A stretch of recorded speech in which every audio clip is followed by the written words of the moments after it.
Alors, mesdames et messieurs, merci d'être des notes pour Dimanche c'est politique. Nous voici donc à l'hebdo des éditorialistes après le duel. C'est parti tout de suite.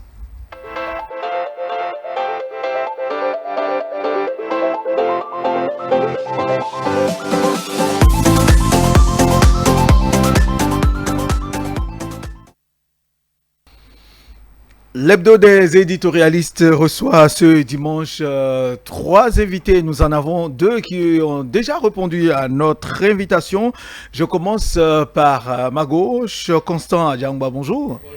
Cher confrère. Merci d'être là ce matin, Merci. Constant Adjangba. Je rappelle que vous êtes le rédacteur en chef du quotidien L'Informateur. Bien sûr. Merci d'être là. Merci. Bonjour également aux chers téléspectateurs qui nous suivent en ce moment. Très bien, et aux auditeurs de Océan FM, parce qu'on est simultanément suivi sur Océan FM et sur E-Télé. Raoul Rontonji, qu'on ne présente plus, un habitué du plateau. Bonjour. Bonjour Théodule. Merci d'être là ce matin. Merci pour le plaisir et bonjour aux téléspectateurs, aux auditeurs d'Océan FM. Très bien, je rappelle que Raoul Rontonji est lui aussi rédacteur en chef du quotidien Le Rénovateur. Le principe de l'émission, oui, c'est vous qui allez décider du sujet à débattre sur le plateau. Je signale que nous avons un troisième qui va certainement nous rejoindre d'ici là, Dieudonné Katakula, directeur de publication du quotidien Le Matin, qui va nous rejoindre d'ici là. Mais avant, nous continuons ici avec vous, Constant Djamba.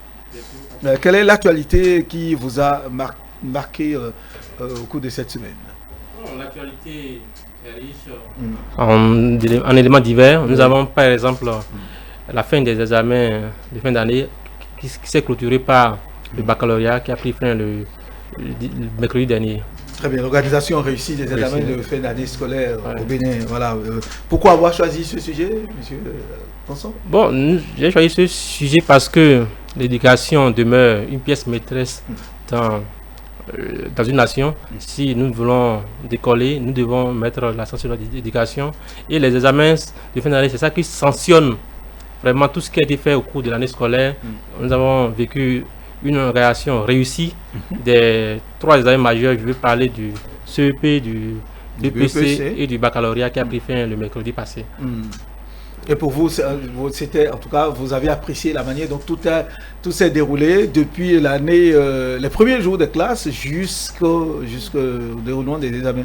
Justement, quand je refais au déroulement de l'année académique, on constate que tout s'est bien passé.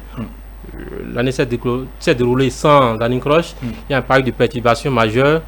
Tout s'est bien passé et les enseignants, parce que quand nous nous rapprochons des acteurs du système éducatif, nous avons les enseignants, les conseils pédagogiques, ils ont tous témoigné que les programmes ont été achevés dans le délai. Les enfants, les apprenants ont eu le temps de réviser avant la tenue des examens et il n'y a pas eu d'incident majeur au cours de ces examens-là. Donc on a tendance, on peut dire que tout s'est bien passé. Mais j'aimerais souligner qu'on devait faire un peu attention parce que, vous voyez, tout est bien passé, mais il ne faudrait pas que ce soit l'arbre qui cache la forêt parce que quand vous écoutez bien les acteurs du système, il y a des mécontentements.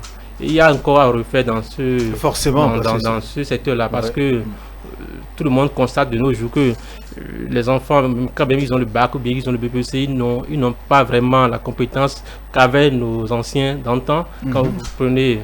Vous voulez parler du niveau, la qualité le niveau baisse. Sérieusement, le niveau baisse. Il faut qu'on se dise la vérité, qu'on se dise, mais où est-ce que nous allons, si nous continuons sur ce chemin-là, est-ce que nous n'assisterons pas à une catastrophe les jours à venir? Et quand on se réfère à la décision du gouvernement de revoir le système éducatif, surtout l'enseignement secondaire, et qui met l'accent désormais sur l'enseignement technique. On se dit qu'il y a de bonnes augures qui nous attendent, il y a de bonnes perspectives. Mais aussi, l'État le fait déjà, c'est les infrastructures. Il faut mettre les élèves, les étudiants dans de bonnes conditions d'abord. Et ne pas oublier également les acteurs majeurs, c'est les enseignants. Parce que quand les gens ne sont pas motivés, ils ne peuvent pas rendre de façon aisée ce qu'ils doivent faire. Quand vous le faites avec contrainte, ce n'est pas trop bien. Donc c'est à cela que nous allons convier les décideurs de revoir la situation la plupart des enseignants, le cadre de travail aussi, il faut qu'il soit amélioré, que les élèves aient des enseignants compétents, qu'il n'y ait pas d'effectifs pléthoriques, que les salles soient mieux aérées, que l'enseignant soit à l'aise pour dispenser son cours, parce que tout cela participe à une meilleure performance de nos apprenants également. Très bien. Merci à vous, Constant Djamba. Raoul, on dit votre avis sur le sujet? Oui, je partage quelque peu l'avis de Constant. C'est vrai, et il a souligné que les 3 examens majeurs que sont le CEP, le BEPC, le bac se sont bien déroulés. Mais ce n'est pas fini les examens. Il y a encore d'autres examens, notamment de l'enseignement technique. Il y a le CAP STAG par exemple, il y a le BAT, le DAP et consorts qui sont liés à l'enseignement technique agricole qui doit venir. Mais dans l'ensemble, comme il l'a dit, le CEP, le BPC, le bac se sont bien déroulés. Cela va de soi, l'année s'est bien passée. Depuis quelques années, il n'y a plus de grève perlée. Donc, les choses vont bon train jusqu'aux examens. C'est vrai, on a déploré quelques cas de fraude, de tricherie à l'examen qui ont été signalés. Mais en dehors de cela, de façon globale, tout s'est bien passé. C'est à saluer. Il a évoqué bien d'aspects qui, néanmoins, devraient effectivement attirer l'attention de nos gouvernants. Parce que c'est bien d'organiser les examens, c'est bien que les candidats aient leur diplôme à l'arrivée, mais au fond, le diplôme, il a quelle teneur? Il faudrait qu'on y pense. Je me rappelle bien du débat qui a eu lieu. Certainement que les autorités en pensent déjà. Voilà pourquoi on a désormais mis l'accent sur la formation technique et professionnelle. Oui. Ça ne soit plus une formation longue, à un point fini. À quel thème, personne ne sait. Aujourd'hui, c'est la nouvelle option. Je suis d'accord, mais le meilleur technicien doit pouvoir rendre ce qu'il a appris dans une langue donnée. Très bien. Je pense que c'est à ce niveau-là surtout que les choses ne vont plus vraiment. Les gens ont le diplôme, même à l'université, vous prenez des étudiants qui vous disent qu'ils ont licence, master, mais le niveau d'expression n'est pas ce qu'il doit être. Je pense qu'il faudrait mettre l'accent sur cet aspect des choses. Former ceux qui sortent de nos écoles, de nos universités, à ce qu'ils puissent vraiment s'exprimer par rapport à ce qu'ils ont appris. Vous avez beau apprendre toute la technicité liée à votre domaine de formation ou de compétences, quand vient le moment de rentrer, c'est dans une langue. Malheureusement, on n'enseigne pas encore nos langues maternelles dans les écoles. La langue certaines écoles, oui, ça y est. Oui, mais ce n'est pas encore quelque chose d'envergure. Il n'y a pas encore d'examen où on dirait, bon, les élèves seront massivement évalués en langue nationale. Donc, je pense qu'il faut tabler sur cet aspect des choses-là. Tout ce qu'il a évoqué, je pense que c'est vrai. Il y a beaucoup de choses à faire. Le monde n'a pas été fait en un jour. Il a du chemin. Et en travaillant petitement, nous allons sûrement parvenir à régler tous ces petits problèmes-là pour que l'école béninoise puisse redorer ses lettres de noblesse. Très bien. Voilà. Oui, mais quand même, il y a cet effort qui est fait à divers niveaux, surtout dans le monde éducatif, qui est quand même à saluer, parce qu'aujourd'hui, les enseignants, oui, eux aussi, ils disent pour pousser une offre de soulagement aujourd'hui, Constant. Oui, ou de soulagement par rapport à quoi? Par rapport au déroulement de l'année scolaire, au fait, tout au long de l'année scolaire, dans tous les domaines, je dirais. Sur tous les plans. Bon, c'est vrai, le gouvernement fait beaucoup d'efforts. Sur le plan même infrastructurel, on voit qu'il y a des efforts qui ont été faits dans la construction des salles de classe, dans le suivi des enseignants. Les conseillers pédagogiques ont été beaucoup plus mis au travail, les inspecteurs également, et les enseignants ont été suivis. Il y a également le recrutement, n'oublions pas, de ceux qu'on appelle les aspirants au métier de l'enseignement, qui a été un recrutement un peu massif, qui a mis également du personnel qualifié au service de l'éducation. C'est des efforts louables que le gouvernement a fait, il faut le reconnaître. Mais aussi, il faut continuer à mettre ces acteurs-là toujours dans les bons conditions. C'est vrai, Paris ne s'est pas fait construire en une seule journée. Il faut du travail. Là où nous avons quitté, c'est loin. Et là où nous devons aller encore, c'est encore loin un peu. Il faut poursuivre ces efforts-là. Surtout, il faut regarder le personnel. Vous savez, l'éducation, c'est pas comme c'était où vous injectez de l'argent et vous pouvez récolter les jours à venir. C'est un investissement à long terme. Je donne l'exemple, par exemple, quand l'État a décidé de faire d'embellir nos rues à Cotonou. Et au début, je me rappelle encore, les gens ont estimé que le coût des kilomètres linéaires était très très exorbitant, qu'il n'y a pas de facturation. Mais à l'arrivée, quand les travaux ont été réalisés, tout le monde est d'accord maintenant que... Les gens ont oublié même avoir dit ça. Voilà, parce que c'est très beau. Oui. On voit, il y a de l'éclairage partout, il y a des arbres qui ont été plantés, c'est-à-dire c'est de la qualité on a vu. Et on a oublié désormais le coût qu'on a critiqué il y a peu. De la même façon, je crois que le gouvernement doit faire aussi l'effort d'investir beaucoup aussi au niveau de l'enseignement, de donner vraiment les moyens aux enseignants de se sentir à l'aise dans ce métier, parce que c'est pas facile également. Très bien. Ce qui est sur les années à venir, oui, Raoul. Oui, un élément important, il a évoqué tout à l'heure le système de l'aspirana. Il faut dire qu'il y a encore beaucoup de choses à parfaire dans le domaine, parce que nous avons vu que cela a cafouillé un peu. C'était Jusqu'en bon, c'est quand même la deuxième année. C'est vrai, 2 ans, ce n'est pas assez pour que quelque chose soit totalement bien fait. Mais il faudrait qu'à l'avenir, les choses se fassent de sorte que les aspirants soient recrutés à temps et qu'ils commencent l'année au même moment que les agents permanents et contractuels de l'État, afin que tous les apprenants soient dotés en enseignants dès la rentrée. Parce que jusqu'en janvier, il y avait des classes qui n'avaient pas encore d'enseignants. Donc, on a dû faire des pieds et des mains pour trouver des enseignants à ces apprenants-là. Il faudra que, sur cet aspect des choses-là, le gouvernement prenne les mesures qui s'imposent pour que la rentrée prochaine ne souffre pas encore de ces problèmes de manque d'enseignants, criards, qui a été constaté jusqu'à un niveau donné de l'année. Très bien. Voilà. En un mot, l'organisation, en tout cas des examens, a été réussie. Reste à attendre les résultats qui vont commencer par tomber d'ici mercredi, n'est-ce pas? Merci pour le CPE. On peut attendre de bons résultats, parce que quand tout s'est bien passé, on s'attend normalement à ce que ça donne effectivement pour qu'on ait un bon pourcentage pour apprécier. Très bien. La qualité. Très bien. Alors, nous restons avec vous, Raoul Rontondi, rédacteur en chef du Rénovateur, de Le Rénovateur, pour écouter votre sujet. Ça va tout? Oui, le premier sujet qui a retenu mon attention, c'est l'exigence par le nouveau préfet du littoral, aux motocyclistes de désormais passer le permis de conduire. Le 21 juin dernier, il a tenu à son cabinet une séance avec les responsables de ces conducteurs-là, pour leur demander de commencer à se préparer pour passer des permis de conduire. La raison évoquée, c'est qu'ils voudraient que la population de Cotonou soit beaucoup plus en sécurité.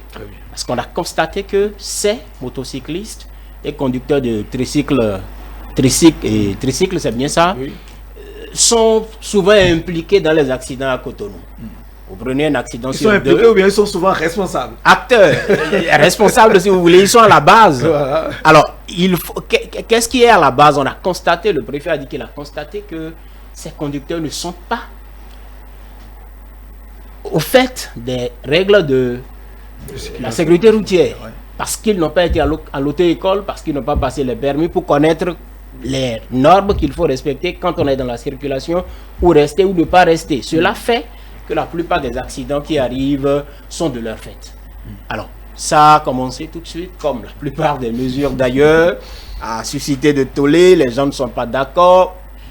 C'est comme ça. Il est dans la nature des réformes d'être parfois douloureuse. Mais il faut accepter que ce qui doit être corrigé soit corrigé pour le bien de tous. Ça. Parce que la vie, elle est chère, elle est sacrée, il faut la préserver. Et s'il y a des dispositions à prendre pour que la vie soit préservée, je pense qu'on ne devrait pas hésiter à le faire.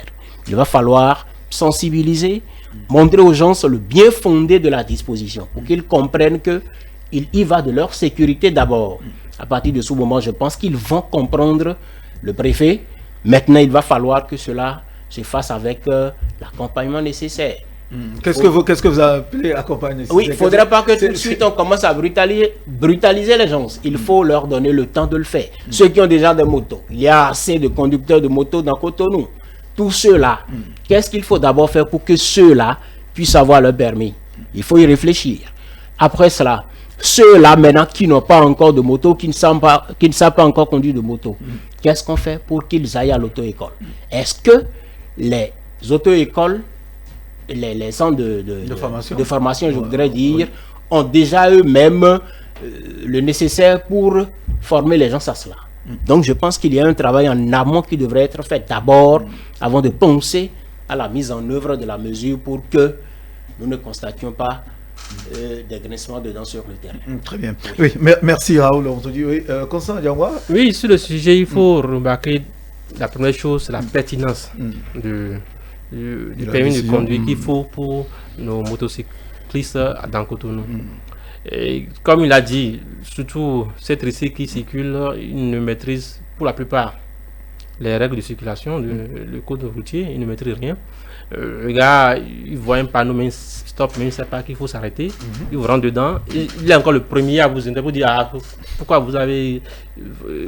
vous êtes passé, vous ne l'avez pas laissé le chemin. Ils sont beaucoup dans ces circonstances-là. Donc, c'est pertinent la décision du préfet. Seulement, il faut que dans l'application, comme l'a dit mon confrère, qu'on voit les mécanismes à mettre en jeu pour que ça ne soit pas vu comme une chasse à l'homme qu'on a l'habitude de voir ces derniers temps. Ce que je remarque souvent est que quand les décisions pareilles sortent... Il y a des chasses à l'homme ces derniers temps. Non, c'est dit quand on parle on veut arraisonner les motos pour plaques, pour les casses, on commence pas à courir dans tous les sens. On croit que bon, c'est l'État qui ne veut pas qu'on ait la paix dans le pays, ou que le gouvernement qui a plaidé qui a décidé du social, voilà, ils sont en train de courir derrière la population. Et je crois qu'il faut aller d'abord à la sensibilisation, montrer la pertinence de la décision. Si on vous dit que vous devez connaître les règles de la route, c'est normal.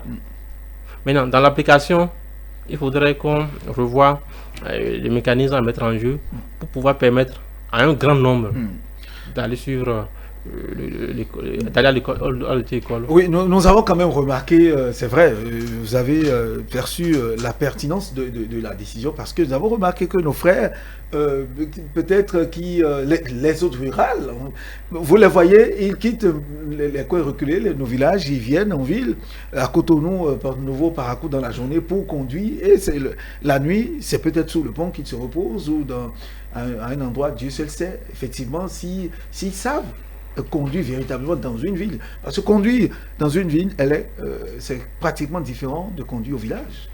Il y a forcément une différence. Je suis d'accord, mais est-ce qu'on dirait même que conduire dans une ville est forcément différent? Déjà qu'il y a une voie bitumée, la façon de conduire change. Parce que quand le bitume arrive, lorsque le goudron arrive, si vous voulez que j'appelle la chose ainsi, lorsque ça arrive, ça veut dire que désormais la façon de conduire est codifié et qu'il faut respecter ce code-là. Donc, en ville, dans une grande ville comme Cotonou, c'est encore autre chose. Avec la densification de la circulation, si vous ne savez pas conduire, vous vous exposez à beaucoup de risques. Et malheureusement, vous arrivez dans la circulation, vous constatez des accidents, il y a perte en vie humaine, ça fait froid dans le dos, on se demande, mais qu'est-ce qui a pu bien causer cela? Et quand on fait l'analyse, on constate effectivement que nos frères, comme vous le dites, quittent loin, dans le zoo, pour la plupart, dans le mono, quelquefois. Ils arrivent à Cotonou, bon, fuyant sûrement les travaux champêtres et tout ce qui va avec. On pense que la vie est facile à Cotonou. On vient, on passe la semaine. Le soir, on est sous un échangeur ou un pont, on dort et puis bon, le lendemain, on reprend le travail. Je pense qu'il y a tout un travail à faire. C'est tout un chantier, ça ne doit pas s'arrêter seulement à cette réforme qui va exiger bientôt à tout le monde, notamment aux conducteurs de moto, d'avoir le permis de conduire. Je pense que c'est un vaste chantier qui doit réfléchir à comment récupérer ces conducteurs-là. Parce que tous ne le font pas par gaieté de cœur. Ils se disent que c'est parce qu'ils n'ont pas autre chose à faire qu'ils vont vers la conduite de deuxième, pour ainsi dire. Donc, il va falloir que le préfet ne s'en arrête pas seulement à cette mesure-là. Qu'on pense, et je pense que le chef de l'État lui-même l'avait évoqué, les IM, il faut les reconvertir pour ceux qui sont capables de l'être. Parce que beaucoup, là-dedans, ont appris des métiers, sont professionnels de ci ou de ça, mais se plaignent de ce que, parce qu'ils n'ont pas pu s'installer pour exercer convenablement leur métier, ils ont dû se reconvertir en conducteurs de étudiants. Est-ce que c'est la solution? Je ne pense pas. Voilà, donc le chantier est plus vaste. Très bien. Oui, je vais ajouter, suite à ce que Raoul a dit, que au-delà des problèmes qu'il a évoqués, manque d'emploi, la reconversion, il s'agit aussi d'un problème d'éducation aussi à nos population. Vous allez voir, quand la mesure sera mise en œuvre maintenant, tout de suite, vous allez entendre beaucoup de choses, les rumeurs vont commencer à circuler. On va dire c'est parce que l'État veut de l'argent, l'État veut telle chose, pour qu'ils ne veulent pas nous coller la paix. Il faudrait qu'on fasse un travail de sensibilisation d'abord à leur niveau, pour leur montrer la pertinence. Pourquoi il faut aller à l'auto-école avant de mettre un engin sur la route. Sinon, tout de suite, ça va commencer à choquer les gens. Vous êtes venus, on a parlé de casque, on a accepté, plaque, on a accepté. Maintenant, vous amenez encore assurance, vous amenez permis. Les gens seront essoufflés. Ils vont pas avoir le bien fondé de ce qu'on leur demande. Il faut que le préfet, je ne sais pas, avec ses services compétents, mettre l'accent d'abord sur la sensibilisation. Il a d'ailleurs dit que l'étape, on sera l'étape de sensibilisation. Ensuite, il faut faire, je propose, c'est un genre de partenariat avec les auto-écoles, les promoteurs, pour voir dans la mesure du possible comment rendre la tâche facile aux conducteurs des étudiants et à tout le monde d'ailleurs, pour qu'ils aillent faire cette formation pour pouvoir bien conduire sur la route. Oui, parce que ce ne sont pas seulement les étudiants qui conduisent, c'est pas toute la population. Nous-mêmes, nous conduisons, nous sommes concernés. C'est d'ailleurs nous qui devrions être maintenant les sensibilisateurs, montrer à ceux-là qui ne veulent pas comprendre souvent pourquoi est-ce que c'est utile pour tout le monde.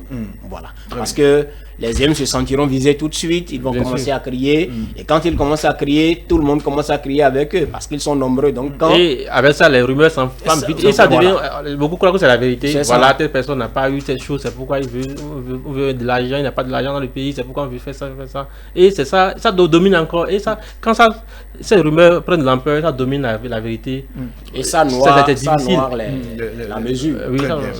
Et donc nous sommes tous concernés, préparons-nous donc à aller chercher nos permis de conduire. Pour ceux qui conduisent les engins à deux roues, les tricycles, oui, tout le monde est concerné. Ce n'est véritablement pas que les conducteurs de taxi moto. Constant Adjamba, autre sujet qui vous a intéressé cette semaine? Oui, j'ai voulu aussi parler de la flambée des prix des denrées de première nécessité. Le fait d'actualité et les gens dans les ménages, ça crie. On se demande qu'est-ce qui se passe et les prix augmentent de façon vertigineuse. Le gouvernement, lors d'une sortie, a prévu. Oui. D'abord, ils ont expliqué pourquoi. C'est d'abord la sécheresse qui a fait que les gens, voulant être prévoyants, commencent à faire leur stock, surtout dans les pays qui nous entourent. Donc ça exerce une pression sur nos marchés ici. La sortie des produits vivriers et ça fait que la rareté dans le marché intérieur a fait augmenter le prix pour nos populations. Et au cours d'un conseil des ministres, le gouvernement a instruit qu'on appelle un comité pour penser à la situation, réfléchir davantage. L'une des mesures à court terme, c'est le contrôle des sorties des produits. Et les jours qui ont suivi, on a appris qu'on a arrêté près de 3000 sacs de vivriers qui voulaient quitter le pays. Je voudrais souligner que c'est vrai. Les mesures à court terme, c'est bon, il faut continuer le contrôle parce que dans aucun pays, les choses ne sortent de façon anarchique. Les gens contrôlent ce qui sort et ce qui doit rentrer dans le pays. Ailleurs, quand dans certains pays évolués, vous allez voir, même si vous voulez exporter certaines variétés végétales, on va vous dire non, nous ne voulons pas que ça sorte de notre patrimoine floristique, nous ne voulons pas que ça quitte le pays, et il vous faut des autorisations avant de les faire sortir. Mais ici, on a, à cause de la porosité de nos frontières, les choses sortent de façon anarchique, c'est pas bon, il faut vraiment que nos forces de l'ordre réglement cette situation. Mais ça, c'est à court terme. Il faut saluer l'espoir quand même. Ils ont pu raisonner 3000 sacs. 3000 sacs, c'est pas petit. C'est énorme. Je sais que c'est ce qui est fait au niveau des autres frontières. Tu sais, c'est vraiment. Tu sais combien on dit à Russie à partir du sol béninois. Mais au-delà de ça, il faut qu'on ait aussi une politique agricole beaucoup plus intense. C'est vrai, il faut saluer l'effort du gouvernement. En 2019, je crois, on était deuxième producteur de vivrier dans la sous-région. C'est à saluer. Et cet effort doit continuer. Doit continuer en sorte que nous produisons davantage. Pour nous suffit aussi les pays qui nous en entourent. dans ça, il faut mettre l'accent sur la mécanisation. Parce que si les paysans, les frères qui sont dans les villages, vont toujours continuer à aller au champ avec la roue et la daba, on aura tous des problèmes. Ils vont tous vouloir venir conduire du zim, comme le dit Raoul à Cotonou. Parce que nul ne veut souffrir beaucoup avant de vivre. Tout le monde aspire à gagner facilement. Ça, voilà. Donc, on ne peut pas les condamner pour ça. Dire qu'ils ne veulent pas aller au champ, c'est faire preuve d'un peu de honnêteté, parce que vous-même, vous ne voulez pas aller au champ avec la roue pour dire que vous voulez développer votre pays. Donc, l'État doit les accompagner par rapport à la mécanisation agricole. Ils font des efforts, mais ça reste insuffisant. Comment faire pour que ces machines soient accessibles? Est-ce que ce n'est pas dans cette logique que cette société concernant les machines agricoles une nouvelle société a été créée avec la création du Fonds national de développement de l'agriculture? Bien sûr. En fait, ce sont des discussions qui sont prises. Reste à nous, aux populations, d'aller vers ces structures, de s'informer. De s'informer, de bénéficier des appuis que nous pouvons nous apporter. Ces structures, vous avez bien souligné, le Fonds national de développement agricole est une aubaine pour nos populations du monde rural. Malheureusement, beaucoup ne sont pas informés.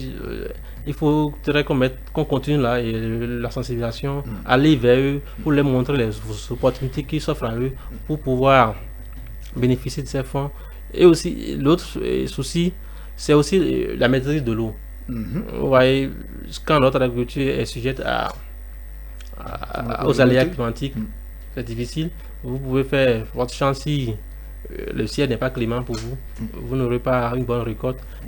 Dans ce sens, il faut saluer aussi l'effort du gouvernement qui a fait beaucoup d'aménagements hydro-agricoles que les gens utilisent. Je crois à Savay, Tchaourou et dans Malanville. Il y a ces zones d'aménagement agricole, hydro-agricole qui permettent de maîtriser l'eau. Mais c'est encore insuffisant juste là. Il faut que ces efforts soient multipliés davantage pour rendre la tâche moins difficile pour la population. Là, on aura du verrouillé pour tout le monde. Très bien.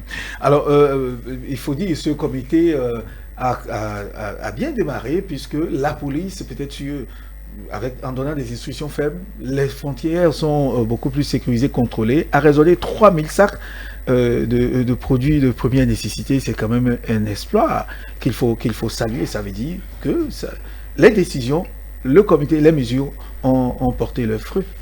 Oui, on salue l'exploit, comme vous l'avez dit.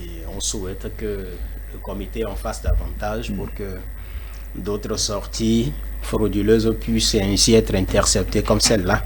Mais je pense que par rapport à ce sujet, il faut toucher les problèmes de fond. C'est ça. Il a parlé tout à l'heure de la maîtrise de l'eau. Je pense que nous devrions plutôt réfléchir à comment faire de l'irrigation un mécanisme réel pour impacter véritablement notre agriculture. Parce que il l'a dit, si votre agriculture est sujette aux aléas climatiques, vous avez beau assurer toute la mécanisation la plus moderne du monde, vous n'aurez pas le résultat. Parce que vous mécanisez, mais vous attendez la pluie maintenant, la pluie ne tombe pas. La mécanisation aura servi à quoi? Donc je pense qu'il faut vraiment penser à l'irrigation. Moi, je ne comprends pas que des pays comme le Burkina nous vendent de la tomate, nous vendent de la salade, des laitues, je devais dire, que le Niger nous vend de l'oignon, alors que ce sont des pays désertiques qui, a priori, sont censés souffrir que nous de la disponibilité en eau. Mais ils parviennent à faire ces cultures-là et à nous les envoyer. On devrait réfléchir autrement et nous dire, mais à quoi est-ce que tout cela est dû? Les bas-fonds, il y en a partout chez nous. Mais qu'est-ce qu'on en fait? Ce que je vois souvent, c'est comment les remblayer et ériger des immeubles là-dedans.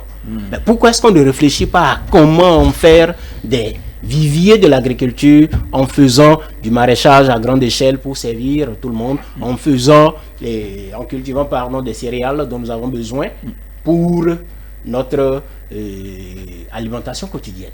Ça, c'est la première des choses. La deuxième des choses, ne nous voilons pas la face. Nous sommes des pays où les cultures de rente sont plus privilégiées. Le coton chez nous, par exemple. Si on compare les superficies emblavées pour le coton par rapport aux superficies sur lesquels on sème du maïs, du riz et autres, vous allez constater que le coton va l'emporter. Je n'interdis pas la culture du coton, mais il faudrait qu'on essaie de voir comment équilibrer tout cela pour que les cultures de rente ne focalisent pas beaucoup plus nos agriculteurs, parce que les gens ont l'impression que c'est de ce côté-là qu'il y a de l'argent. Donc oui. tout le monde, voilà, tout le monde de l'argent, on l'a dit tout à l'heure. Donc tout le monde se rue vers les cultures de rente et on oublie les cultures vivrières. Et c'est lorsque vient le moment de la flambée des prix que tout le monde commence à crier. Donc il faudrait qu'on réfléchisse à cela aussi. Voir quel équilibre installer pour que les cultures vivrières aussi soient beaucoup plus cultivées par, sinon prises en compte par nos agriculteurs. Très bien. Constant, on évolue. Oui, bon, j'aimerais ajouter à la suite de ce que Raoul vient de dire. Oui. Il ne faudrait pas que l'agriculture des produits vivriers soit la chose, on laisse ça aux agriculteurs, on laisse ça aux paysans, on dit bon, c'est leur chose, nous allons rester à Cotonou, tout à fait. Faire tout là. Il faudrait que chacun de son lieu ait une petite parcelle où il peut cultiver quelque chose.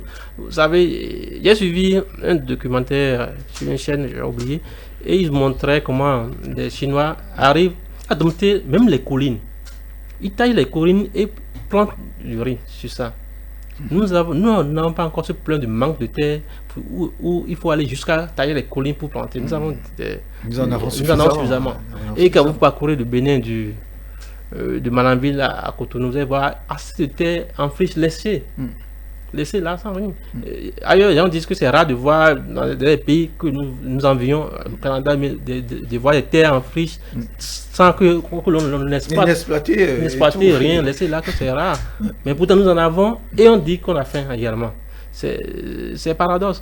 Il faudrait que nos populations, que ce soit ceux qui sont fonctionnaires d'État, bien ceux qui sont dans une entreprise, tout le monde, cherche à avoir une étendue que par et cultiver soit du maïs. C'est ce que la tomate que nous consommons au quotidien. Tomate, piment. On a vu en Israël les gens cultiver même de la tomate sur les étages. Et pourquoi pas ici, nous sommes encore sur terre ferme. L'hydroponique hors sol. Voilà. Oui. Et nous ne pouvons pas bénéficier de ce que Dieu nous donne. C'est pas bien. Très bien. Oui, un détail.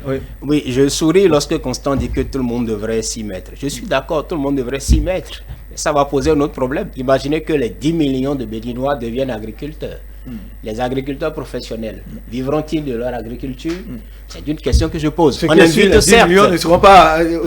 oui, mais à force de sensibiliser les gens à le faire, beaucoup commenceront par le faire. Mais tout le monde ne peut pas le faire. Donc ceux qui en font une activité de subsistance doivent être ceux-là à qui on devrait donner les véritables conseils pour ce qui devrait être fait, afin que ces problèmes de flambée de prix et autres ne nous...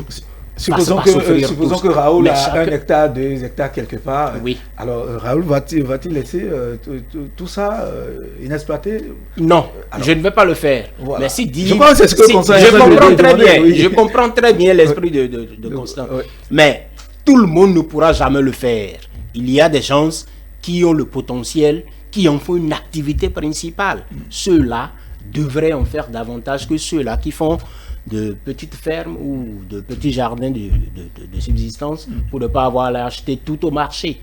C'est de cela que Constant parle. Chacun s'y met.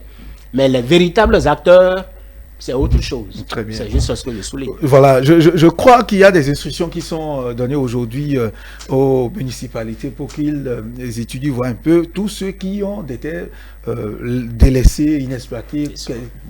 Qu'est-ce qu'il faut faire pour les mettre à exploitation, mettre à profit? Bien sûr. Il y a même une loi dans ce sens qui dit que si vous êtes propriétaire d'un espace dépassant une certaine superficie, vous devez la mettre en valeur, sinon vous êtes sous le coup de la loi.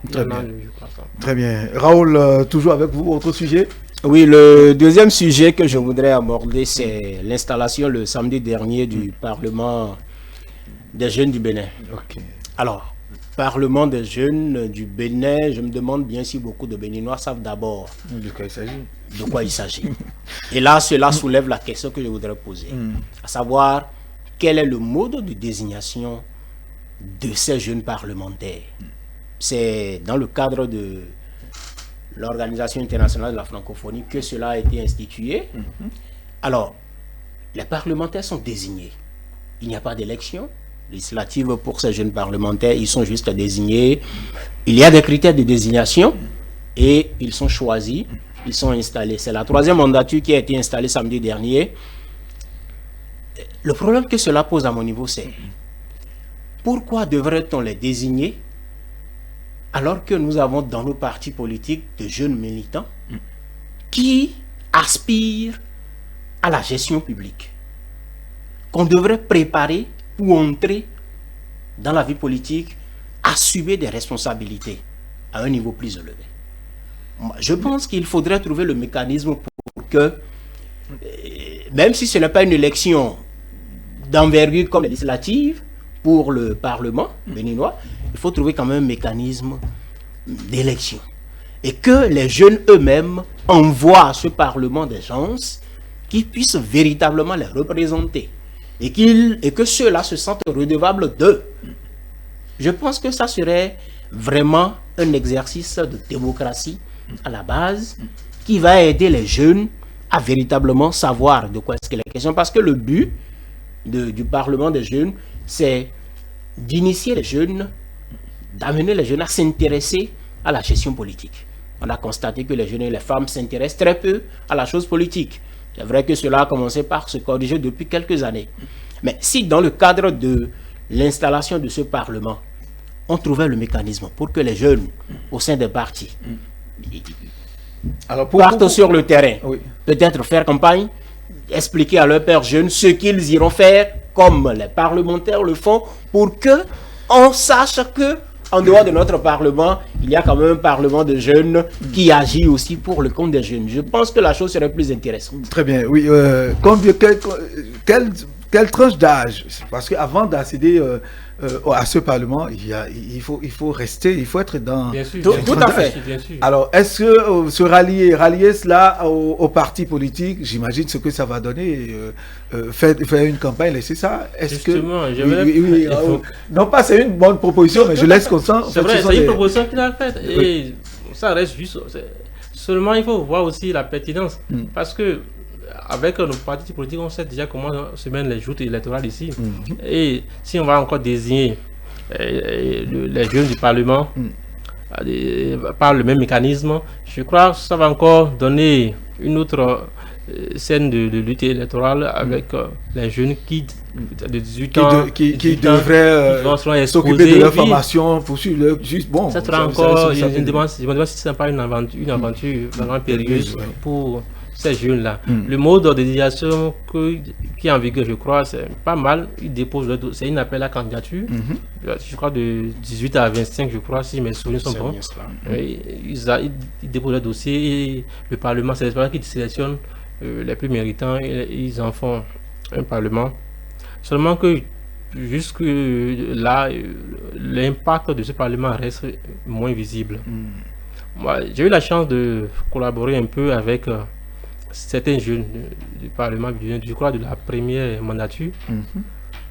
J'étais avec, pas de façon officielle, pas en tant qu'institut, mais de façon privée, des jeunes qui étaient les têtes de pont de ce Parlement-là. Déjà, à ce niveau, il y a beaucoup d'intrigues entre eux. Ouais, si vous avez quel genre d'intrigue? Oui, comme le font les aînés. C'est la lutte pour le poste, tel poste, c'est qu'on appelle les avantages liés à cette fonction, à la fonction. Les gens commencent par lutter pour ça et ça a plombé le fonctionnement de ce Parlement là pendant des années, je vais dire. J'en ai encore la mémoire. C'est difficile déjà, malgré qu'ils sont élus de de cette façon-là, c'est difficile pour eux de travailler ensemble parce que déjà, c'était un parrain qui est député, l'autre un parrain qui est telle chose, et on commence par faire... Justement, puisque est-ce que ce ne sont pas les aînés qui sont responsables de ces problèmes? Oui, ils sont en bas. Même malgré ils sont en bas. C'est-à-dire qu'ils il faut prendre telle chose, telle personne, c'est mon neveu, c'est mon cousin, et puis les jeunes qui sont désirés de cette façon-là, ils viennent déjà avec cette intention dans la tête. Comment prendre la présidence, bien coaché, d'avoir un bon parrain. C'est des apprentis politiciens. Donc, ils se mettent dans la peau du politicien majeur et ça plombe l'efficacité du Parlement là. Peut-être, bon, la proposition de Raoul, les gens vont réfléchir sur ça, si c'est la meilleure. Mais toutefois, moi, je dis que les jeunes là doivent encore travailler davantage pour montrer la pertinence du Parlement des jeunes. Il ne faudrait pas que ce soit pas que c'est parce que l'OIF demande à ce qu'on installe un Parlement des jeunes et qu'il faut avoir un Parlement des jeunes. Quoi qu'on dise, même s'ils ne sont pas rémunérés de façon mensuelle, c'est un budget, ils ont un budget quand même qu'ils exécutent. Donc c'est les ressources de l'État. Il faut que l'on voit la pertinence de leur existence. Donc il faut reformer, en tout cas il faut revoir un peu le fonctionnement de ce Parlement des jeunes. C'est ce que je souhaite et c'est ce que je propose, parce que tel que ça se passe, c'est à croire que c'est un club de gens qui se réunissent, qui n'apportent aucune plus-value à l'État, mais qui sont là. À quoi est-ce qu'ils servent concrètement? Il faut les rendre opérationnels. Et je pense que le mot de désignation, Constant a apporté de l'eau à mon moulin. Le mot de désignation lui-même biaise déjà l'objectif de la chose. Parce que si le monsieur a été désigné par quelqu'un, il se sent redevable de la personne. Le jeune, nous allons dit. Si le jeune a été... Autant pour moi. Si le jeune a été désigné par un parrain, il se sent redevable vis-à-vis du parrain. C'est ce que le parrain dit qu'il fait. À partir de ce moment, il n'a pas les poudres franches pour voler de ses propres ailes, pour apporter quelque chose en tant que jeune. Il n'aurait rien appris en fait. Il n'aurait rien appris. On aurait peut-être cultivé en lui des rivalités. Tout simplement, et il va grandir avec ça. Et l'objectif à l'arrivée, c'est qu'il va devenir un adulte qui va continuer à cultiver ces rivalités-là. Et je pense que c'est le peuple qui va en payer le prix. Très bien. Je crois que les responsables concernés suivent et ont pris très bonne note de ces différentes préoccupations et tiendra compte quelque chose, et ce qui est sûr sera fait. C'est sûr que on est en train de projeter, voir comment reformer, c'est-à-dire donner une nouvelle forme. Et d'ailleurs, il y a une nouvelle loi qui régit leur fonctionnement. Très bien. Le président à l'installation leur a demandé d'en prendre connaissance et d'agir en conséquence. Très bien. Donc, c'est vrai, je n'ai pas encore eu le temps de prendre connaissance de la loi. C'est sûr qu'elle propose quelque chose de plus que ce qui se faisait par le passé. Forcément. Voilà. Alors, nous avons encore quelques 6 minutes à passer ensemble. Constant Djamba, un autre sujet, vous avez... Oui, bon, un sujet qui est venu dans ma tête également, c'est le maintien de Michel Dessujelier à la tête des écureuils comme coach. Ça fait jaser un peu beaucoup de personnes, les Béninois, qui n'ont pas fini de digérer la douleur de l'élimination du Bénin pour la CAN en 2021 au Cameroun. Et ça a surpris plus d'un. Bon, je crois que nous devons transcender cette douleur. C'est vrai, moi-même, j'ai été vraiment écœuré de la façon dont nous avons été éliminés de la course. Mais comme les gens le disent, derrière un échec, il faut voir des opportunités. L'échec là doit donner l'opportunité de s'asseoir, de revoir la formation de nos jeunes, s'asseoir pour vraiment faire de la sélection nationale une véritable équipe. Parce que quand je me rappelle de ce match contre la Sierra Leone à Conakry, je vois que ce qui leur a manqué, c'est l'esprit d'équipe. C'est l'esprit d'équipe véritable qui a manqué. Nous avons beaucoup d'individualité et chacun voulait faire son numéro. S'illustrer en fait. Voilà, marquer le but pour avoir l'honneur d'avoir celui qui a sauvé le Bénin. C'est vrai, c'est légitime. Mais l'esprit d'équipe leur a manqué, surtout. C'est ça qui fait qu'on a été éliminé. Donc c'est une occasion pour nous de travailler davantage. Nous ne l'aurons pas parce que les Béninois, pour avoir été qualifiés pour le quart de finale à la dernière édition, on s'est déjà mis sur un piédestal donné pour ceux qui bon, nous sommes plus. C'est humain, c'est naturel. Voilà. Mais rapidement, qu'on a raté la CAN prochaine, ça nous fait montrer maintenant notre véritable capacité. Donc c'est à nous de travailler davantage. Et le coach qui a été maintenu, je crois que ce n'était pas une erreur. Parce que bon, c'est vrai, Michel Dessujelier n'était pas irréprochable dans l'aventure des éliminatoires. Parce que quand vous prenez tous les matchs dans l'ensemble, on n'a marqué que 2 buts. Par la même personne. Tout le reste, c'est match nul ou bien on a perdu dans les conditions vraiment difficiles à se remettre. Donc je crois qu'on peut lui laisser une chance de nous construire vraiment une équipe. C'est l'ancien coach français qui disait qu'il n'a pas besoin de meilleurs joueurs, mais qu'il a besoin d'une véritable équipe. Parce que quand vous travaillez en équipe, vous allez toujours gagner. Très bien. Raoul, on te dit votre avis. Michel Dutilleux qui reste, a-t-on besoin de Jazzy? Surtout qu'on a des éliminatoires, on a les éliminatoires à la Coupe du Monde Qatar 2022 d'ici, c'est dans quelques semaines. Oui, il y a un proverbe de chez moi qui dit que lorsque vous sortez d'un sommeil profond, vous ne pouvez pas prétendre à un partage qui était en cours quand vous vous réveillez. C'est ça. Je suis de ceux-là qui pensent que lorsqu'une équipe ne fait pas les prouesses qu'on attend d'elle, la conséquence immédiate ne doit pas être le limogeage de l'entraîneur. Parce que l'entraîneur, il a sûrement sa part de responsabilité dans l'échec. Mais il faut voir tout ce qu'il y a en amont. On ne peut pas comme ça le remercier. Le remercier aurait réglé quel problème?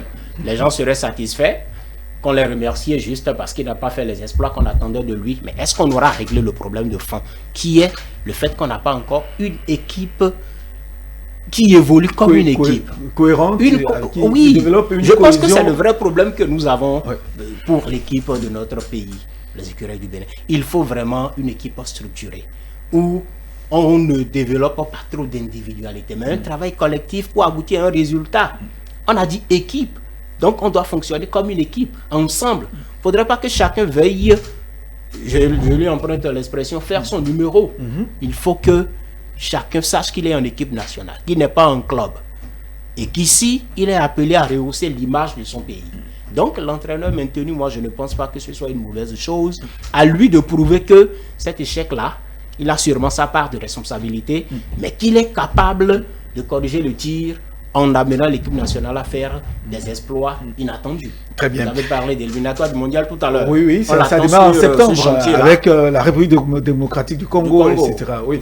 Et aussi, il faut rechercher les pelles de nouvelles têtes au sein de l'équipe très rapidement. C'est important. Oui, l'équipe vieillit. L'équipe vieillit, donc il faut penser à renouveler les têtes pour qu'il y ait beaucoup plus de punch au sein de l'équipe. Ça va sûrement apporter un souffle nouveau. Très bien.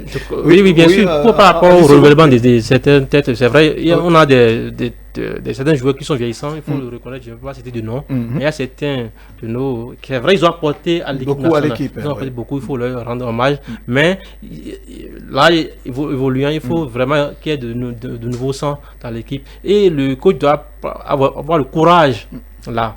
Parce que c'est pas aussi facile de se séparer des gens qui vous ont rendu service, qui vous ont aidé dans des conditions données lors de certains matchs, mais les remercier de cette façon. Mais il doit avoir le courage d'appeler de nouveaux jeunes pour pouvoir renforcer notre équipe. L'effectif.